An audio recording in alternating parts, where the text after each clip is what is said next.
Hello बच्चों, कैसे हैं आप लोग?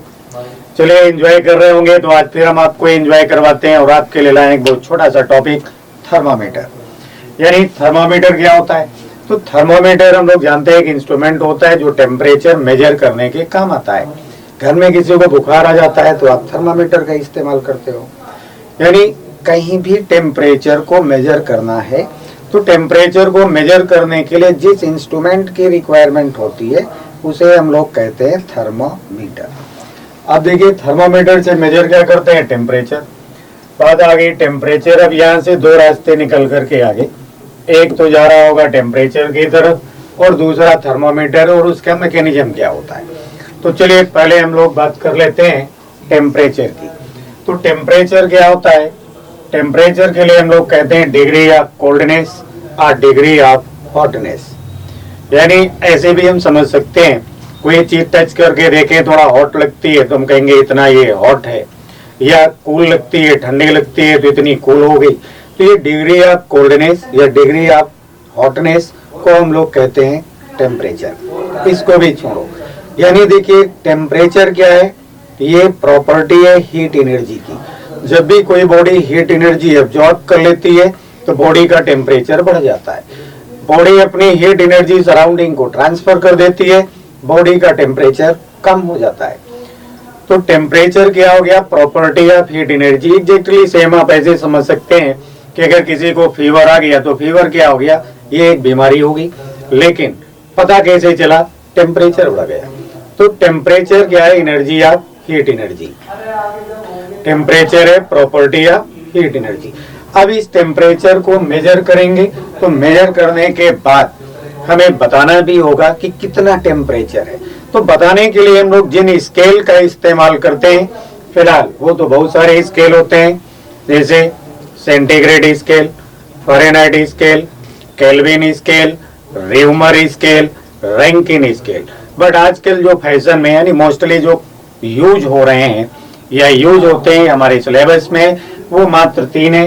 यानी पहला स्केल जो हम लोग इस्तेमाल करेंगे टेम्परेचर को मेजर करने के लिए उसे कहते हैं सेंटीग्रेड यानी सेल्सियस।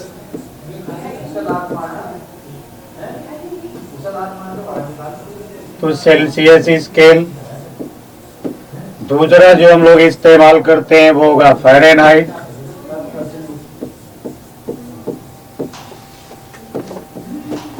Fahrenheit scale. और तीसरा होता है भाई केल्विन स्केल। तो ये 3 स्केल तो फिलहाल हम लोग इस्तेमाल करेंगे। इन 3 स्केल में जैसे सेल्सियस स्केल की बात की है तो सेल्सियस स्केल में यानी जब भी ये टेम्परेचर मेजर करने के जो स्केल बनाए गए, इनके लिए basically melting point of ice यानी मेल्टिंग पॉइंट ऑफ आइस को स्केल का लोअर फिक्स पॉइंट रखा गया यानी मिनिमम टेम्परेचर मेजर करने के लिए। और boiling point of water, boiling point of water को स्केल का हाईएस्ट पॉइंट जिसे हम लोग कहते हैं अपर फिक्स पॉइंट। यानी जो मेल्टिंग पॉइंट ऑफ आइस है या फ्रीजिंग पॉइंट ऑफ वाटर कह लें या बॉइलिंग पॉइंट ऑफ वाटर कह लें, ये हमारे स्केल के होते हैं lower fix point and upper fix point. क्योंकि हम लोग जानते हैं कि फ्रीज होना मटेरियल का फेज चेंज होना होता है, और जब फेज चेंज होता है तो उस समय टेम्परेचर कांस्टेंट हो जाता है। बॉडी केवल हीट एनर्जी एब्जॉर्ब करती है या रिलीज करती है। एग्जैक्टली वाटर जब बॉयल होना शुरू हो जाता है तो उस समय टेम्परेचर कांस्टेंट हो जाता है जब तक पूरे के पूरे वाटर का फेज चेंज नहीं हो जाएगा। अब वाटर चेंज होके क्या बनेगा? स्टीम। तो जब तक पूरा का पूरा वाटर स्टीम में चेंज नहीं होगा टेम्परेचर क्या हो जाएगा? कांस्टेंट। तो बस इसी फ्रीजिंग पॉइंट को सभी स्केल का लोअर फिक्स पॉइंट किया गया और बॉइलिंग पॉइंट ऑफ वाटर को हर स्केल का अपर फिक्स पॉइंट फिक्स कर दिया गया। अब इसके बाद ये यहाँ पे क्वेश्चन ये उठता है कि ये मेल्टिंग पॉइंट, बॉइलिंग पॉइंट क्या है? तो ये सब एक नॉर्मल प्रेशर पे यानी 1 एटमॉस्फेरिक प्रेशर पे जो वाटर का मेल्टिंग पॉइंट है वही लोअर फिक्स पॉइंट है और बॉइलिंग पॉइंट हो गया अपर फिक्स पॉइंट। इसको इस सेल्सियस स्केल में 0 डिग्री सेल्सियस को कह दिया गया भाई LFP यानी लोअर फिक्स पॉइंट, और 100 डिग्री सेंटीग्रेड को कह दिया गया अपर फिक्स पॉइंट। यानी सेल्सियस स्केल में जो मिनिमम टेम्परेचर है वो 0 डिग्री सेंटीग्रेड है, जो मैक्सिमम टेम्परेचर होगा वो 100 डिग्री सेंटीग्रेड होगा। अब अगर इसी के हम इक्वली 100 पार्ट कर लें, अब 100 पार्ट में अगर इसको हम डिवाइड करें तो ये तो हो गया 0, यानी जिसको हम लोग कहेंगे मेल्टिंग पॉइंट, या इसी को हम लोग कहेंगे LFP, तो ये तो हो गया 0 डिग्री सेंटीग्रेड। और ये रहा बॉइलिंग पॉइंट ऑफ वाटर, जिसे हम लोग कहेंगे अपर फिक्स पॉइंट, ये हो गया भाई 100 डिग्री सेंटीग्रेड। तो बीच में जो 100 पार्ट हमने यहाँ पे कर डाले, हर एक पार्ट कितना हो गया फिर 1 डिग्री सेंटीग्रेड हो गया। इतनी बात समझ में आ गई।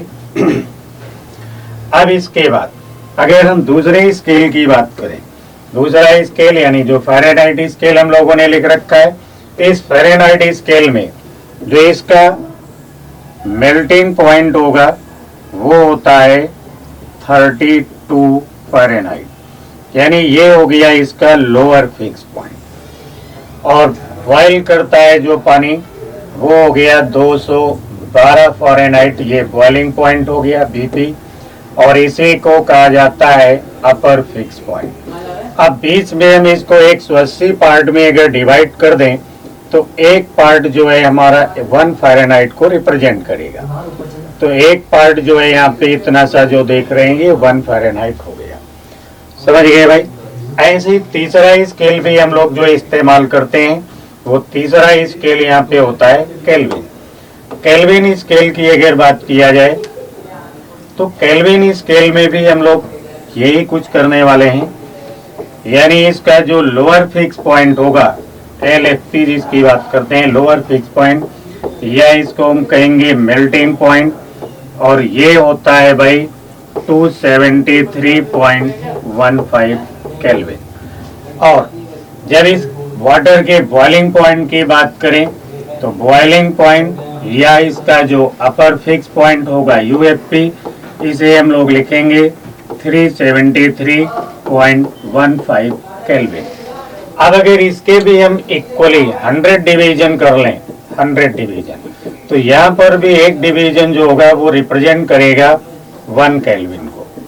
तो एक डिवीजन यहाँ पर भी रिप्रेजेंट करता है 1 केल्विन को। यानी ये 3 स्केल हम लोगों को इस्तेमाल करने हैं। डिग्री सेल्सियस, इसका लोअर फिक्स पॉइंट होगा 0 डिग्री सेंटीग्रेड, अपर फिक्स पॉइंट होगा 100 डिग्री सेंटीग्रेड। वैसे ही फ़ारेनहाइट स्केल में लोअर फिक्स पॉइंट होगा 32, यानी बॉइलिंग पॉइंट को हम कहेंगे 212 फ़ारेनहाइट, और बीच में कितने डिवीजन किया हमने 180।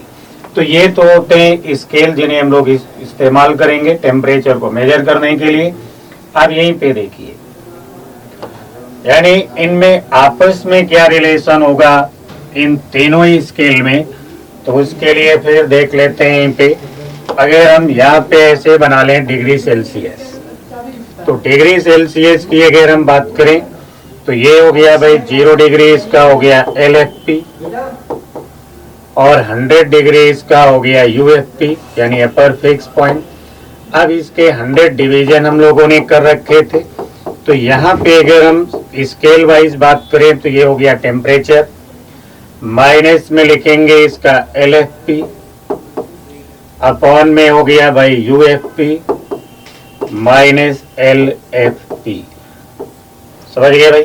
ऐसे ही अगर हमारे पास में दूसरा स्केल होता है यानी फ़ारेनहाइट स्केल होता, तो इसका जो मेल्टिंग पॉइंट होगा या LFP की अगर हम लोग बात करें तो यहाँ LFP कितना होता है 32 फ़ारेनहाइट, और इसके UFP की अगर बात किया जाए तो ये हो जाता है 212 फ़ारेनहाइट, और यहाँ बीच में कितने डिवीजन कर डाले हमने 180, 180 डिवीजन की।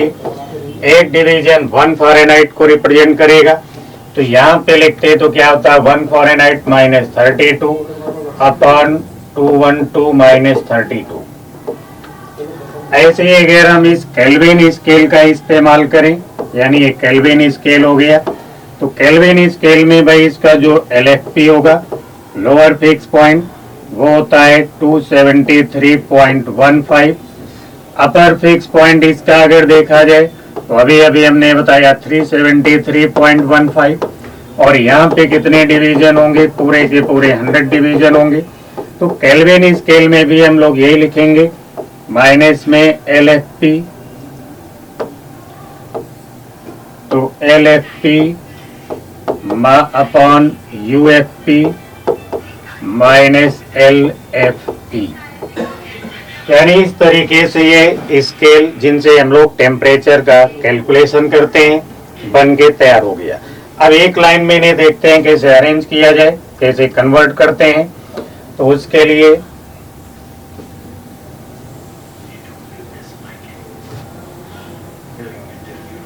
तो यहाँ पे देखिए, फिर हमने अभी अभी लिखा जैसे डिग्री सेंटीग्रेड, इसका लोअर फिक्स पॉइंट क्या हो गया 0, अपर फिक्स पॉइंट हो गया 100 डिग्री सेंटीग्रेड, ये हो गया सेल्सियस के लिए।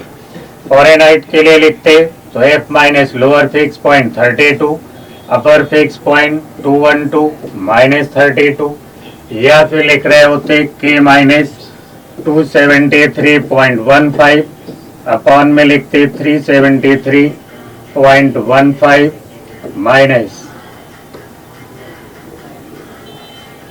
यानी 373.15 माइनस 273.15। तो यहाँ से मिल गया देखिए C upon 100 is equal to F minus 32 upon 180 is equal to K minus 273 upon 100 हो गया। और अच्छे से अगर इसको देखें तो ये C/5 इज इक्वल टू हो गया भाई F minus 32 upon 9 is equal to ये K माइनस 273 अपॉन 5 हो गया। तो ये इनका बेसिकली कन्वर्जन हो गया। या और अगर थोड़ा शॉर्टकट की बात किया जाए तो इस कन्वर्जन को हम लोग ऐसे भी लिख सकते हैं कि C is equal to 5 upon 9 F minus 32, या C is equal to K minus 273। समझ गए भाई। या और तो ये यहाँ पे हो गया भाई F minus 32 is equal to 9 upon 5 और K माइनस 273। तो इस तरीके से हम लोग कन्वर्ट कर सकते हैं डिग्री सेल्सियस को फ़ारेनहाइट में, फ़ारेनहाइट स्केल को केल्विन में, या केल्विन को फ़ारेनहाइट में। इन फार्मूलों की हेल्प से हम चेंज कर सकते हैं। तो ये बेसिकली टेम्परेचर और टेम्परेचर से रिलेटेड जो इनका कन्वर्जन है, यानी इस कन्वर्जन को हम याद कैसे रखें, तो इसके लिए एक दो बातें छोटी सी, उसी से सब कुछ याद रहेगा आपको। कैसे करते हैं तो देखिए भाई, यानी आपको एक छोटा सा फॉर्मूला बना करके याद रख सकते हैं कि temperature in first scale, temperature in one scale minus LFP upon में लिखेंगे upper fix point UFP minus LFP of that scale is equal to temperature in second scale minus second scale का जो LFP होगा upon में आप लिखेंगे upper fix point of that scale minus lower fix point of that scale. यानी इस basic फार्मूले की हेल्प से हम एक स्केल से दूसरे स्केल के टेम्परेचर को चेंज कर सकते हैं। अब बात यहाँ पे आ गई कि एक स्केल है हमारे पास, या मान लीजिए हमारे पास कोई है थर्मामीटर है, और वो थर्मामीटर मेल्टिंग पॉइंट को 5 डिग्री सेंटीग्रेड मेजर करता है, बॉइलिंग पॉइंट को 95 मेजर करता है, तो डिग्री सेल्सियस में एग्जैक्ट टेम्परेचर क्या होगा जब फॉल्टी थर्मोमीटर की रीडिंग है 30 कर दो। समझ गए भाई? यानी अगर यहाँ पे एक ऐसे हम क्वेश्चन लिख देते कि जो हमारा फॉल्टी थर्मामीटर है, यानी बिगड़ा हुआ खराब थर्मामीटर जिसका रॉन्ग कैलिब्रेशन है, उसकी जो लोअर फिक्स पॉइंट है, लोअर फिक्स पॉइंट कितना हो गया 5, इसका जो अपर फिक्स पॉइंट है वो कितना हो गया 95, मेजर टेम्परेचर करता है, मेजर्ड वैल्यू ऑफ टेम्परेचर है उसकी, मेजर्ड वैल्यू ऑफ टेम्परेचर है 30। तो इस समय जो एग्जैक्ट टेम्परेचर होगा इन डिग्री सेंटीग्रेड क्या होगा? तो इसके लिए फिर हम लोग इसी फॉर्मूले का इस्तेमाल कर लेते कि यहाँ कितना मेजर कर रहा है 30 डिग्री, मिनिमम कितना है इसका 5, अपर फिक्स पॉइंट कितना हो गया 95 माइनस LFP लिख रहे होते 5, डिग्री सेल्सियस के लिए ये हो गया था C, लोअर फिक्स पॉइंट क्या लिखते 0, अपर फिक्स पॉइंट हो गया 100 माइनस हो गया 0, तो ये हो गया 25/90 इज इक्वल टू C/100, यानी C इज इक्वल हो गया भाई 250/9, यानी ये एक्यूरेट टेम्परेचर होगा इन डिग्री सेल्सियस। तो डिग्री सेल्सियस में जो एक्यूरेट वैल्यू है वो इस तरीके से निकाल लेते हैं। या मान लीजिए दूसरा क्वेश्चन मिल गया यहीं पे आपको, और वहां पे लिखा हुआ है कि in new scale melting point of water, यानी आइस भी कर सकते हैं, is measured -20 and boiling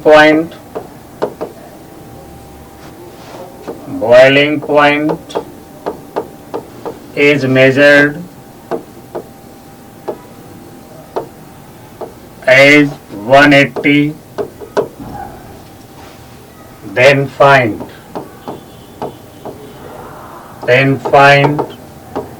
the value in Celsius when it measure 5 degree.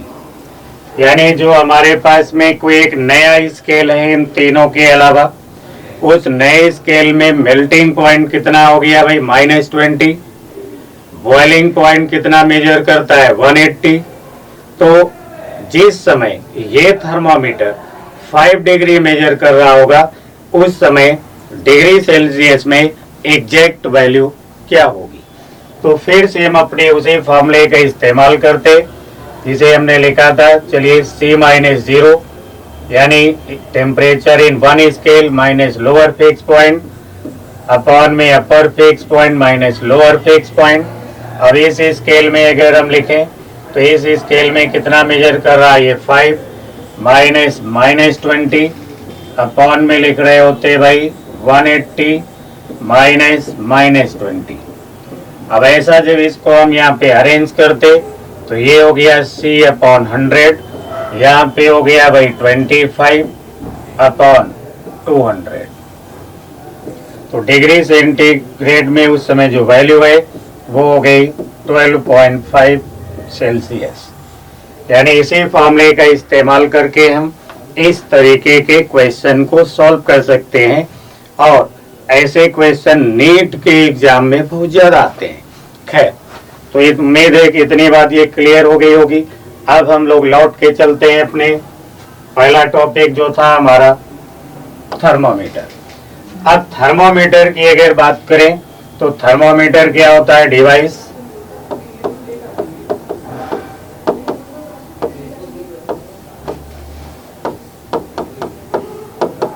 तो थर्मामीटर जो है वो थर्मामीटर क्या होता है, एक डिवाइस होती है।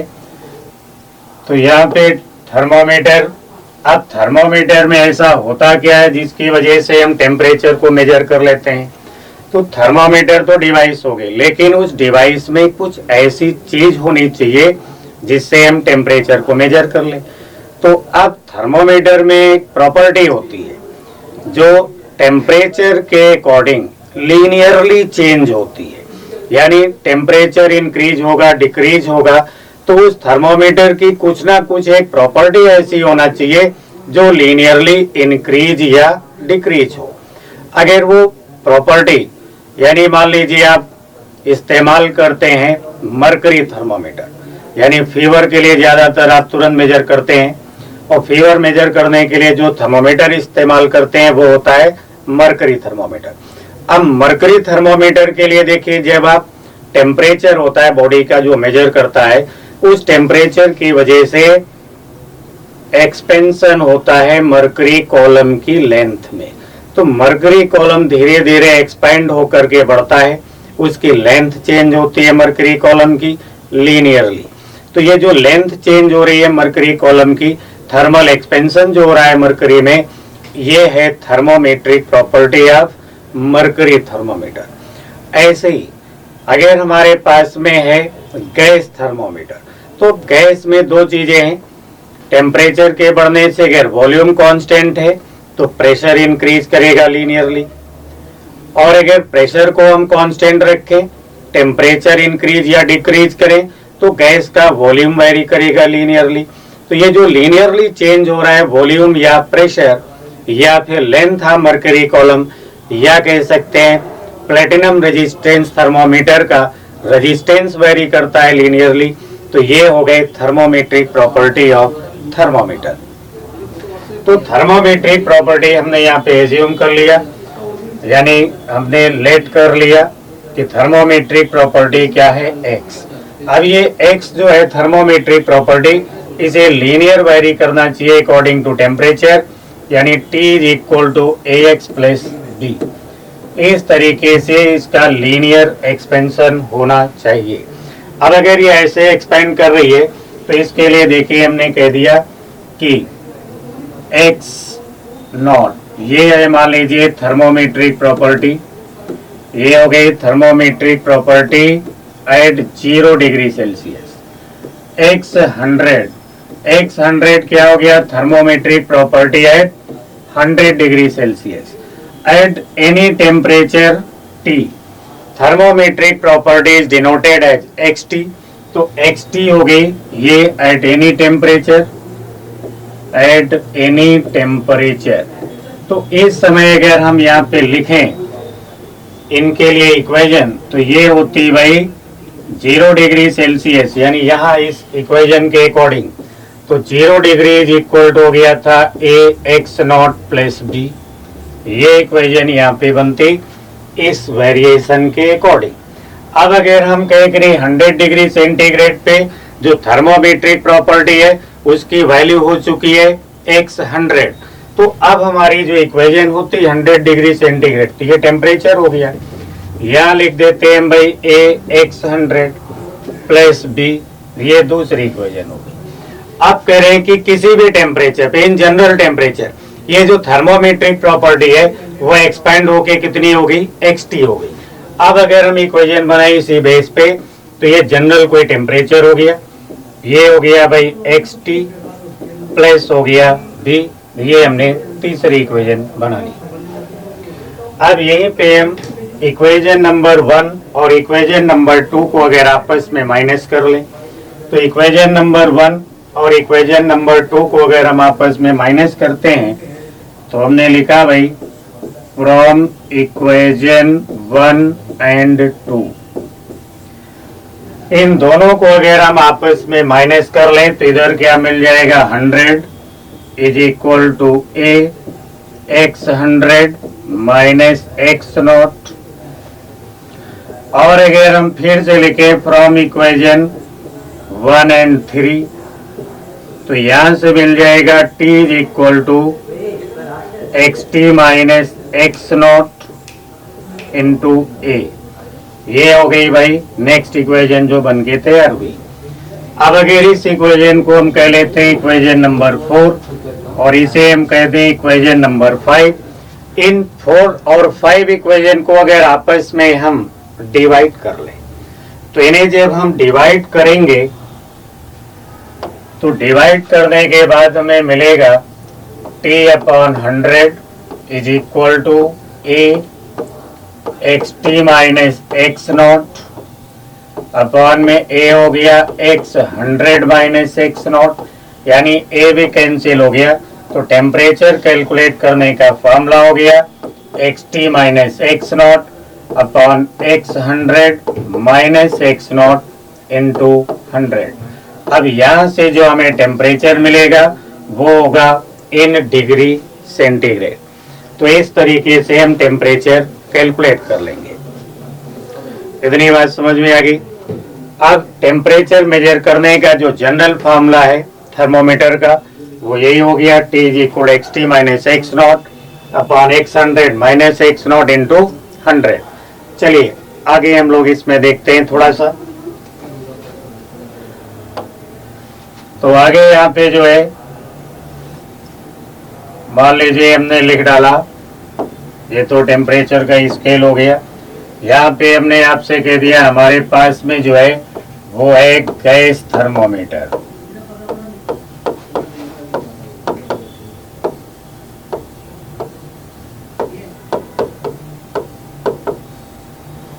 तो हमारे पास में यहाँ जो है वो है गैस थर्मोमीटर। अब गैस थर्मोमीटर है तो यहाँ पे दो चीजें होंगी। पहली चीज, पहली बात अगर हम करें नंबर 1 पे तो at constant volume, at constant volume pressure of gas, pressure of gas varies with temperature,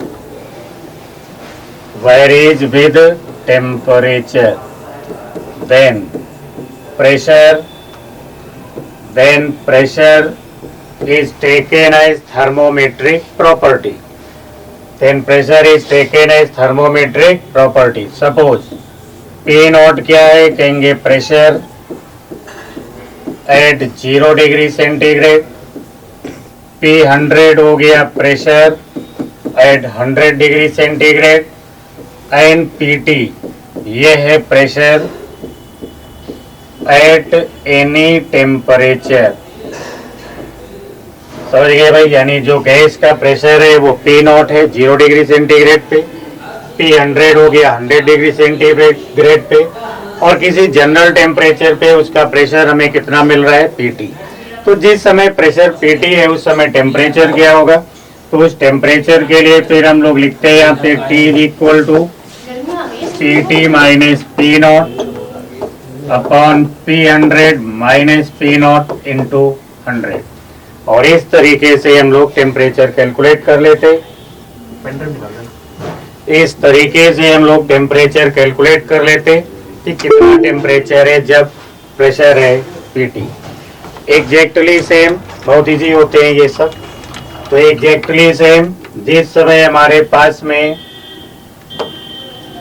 अगर हम कहें कि नहीं गैस तो है हमारे पास, लेकिन गैस में प्रेशर कांस्टेंट है। अब अगर गैस का प्रेशर कांस्टेंट होगा तो इक्वेशन के अकॉर्डिंग हम लोग पढ़ते हैं ना PV is equal to mu RT। तो प्रेशर कांस्टेंट है तो V क्या होता, mu R upon P into T होता, यानी V क्या हो गया प्रोपोर्शनल टू T। यानी टेम्परेचर को बढ़ाएंगे तो वॉल्यूम क्या होगा, बढ़ेगा। तो वॉल्यूम को हमने मान लिया थर्मोमेट्रिक प्रॉपर्टी ऑफ थर्मामीटर। अब वॉल्यूम को मान लिया हमने थर्मोमेट्रिक प्रॉपर्टी ऑफ थर्मामीटर। फिर हमने मेजर देखना शुरू किया, तो ये जो V नॉट है ये क्या है, वॉल्यूम एट 0 डिग्री सेंटीग्रेड। फिर हमें मिला V100 क्या हो गया, volume of gas at 100 degree centigrade. और किसी टेम्परेचर T पे वॉल्यूम क्या हो गया, VT, यानी ये हो गया एट एनी टेम्परेचर। तो एट एनी टेम्परेचर। तो इस समय जिस समय वॉल्यूम Vt है उस समय टेम्परेचर क्या है गैस का, तो उसके लिए हम लिखते हैं फिर से T is equal to Vt minus V naught, upon में लिखते V100 minus V not into 100। तो इस तरीके से हम लोग टेम्परेचर मेजर कर लेते। ये हो गया कांस्टेंट प्रेशर गैस थर्मोमीटर। इससे पहले हम लोगों ने देखा कांस्टेंट वॉल्यूम गैस थर्मोमीटर। चलिए अब हम लोग बात कर लेते हैं भाई प्लेटिनम रेजिस्टेंस थर्मोमीटर की, यानी अब हम लोग बात करेंगे रेजिस्टेंस थर्मोमीटर। तो रेजिस्टेंस थर्मोमीटर में भी अगर बात किया जाए तो रेजिस्टेंस थर्मोमीटर में जो रेजिस्टेंस होता है थर्मोमेट्रिक प्रॉपर्टी। अब यहाँ पे अगर कहा जाए कि इफ आर नॉट क्या है, resistance at 0 degree centigrade and R100 क्या हो गया, resistance at 100 degree centigrade and RT हो गया resistance at any temperature.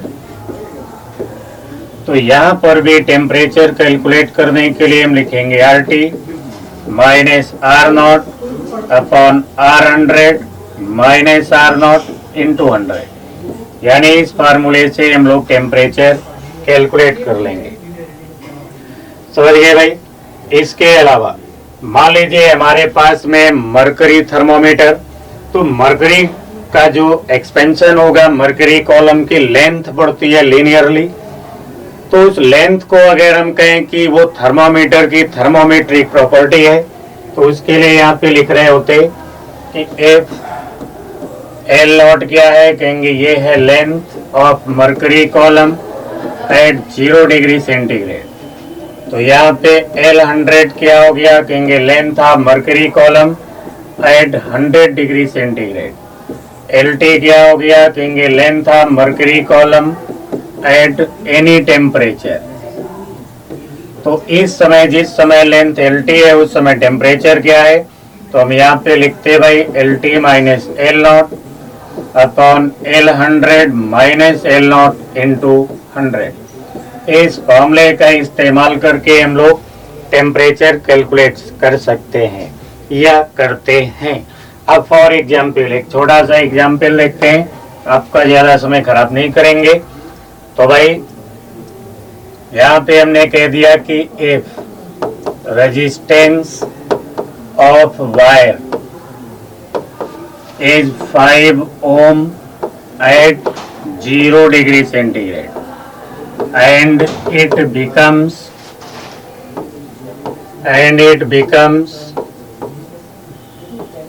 95 ohm at 100 degree centigrade, then find the temperature when resistance of wire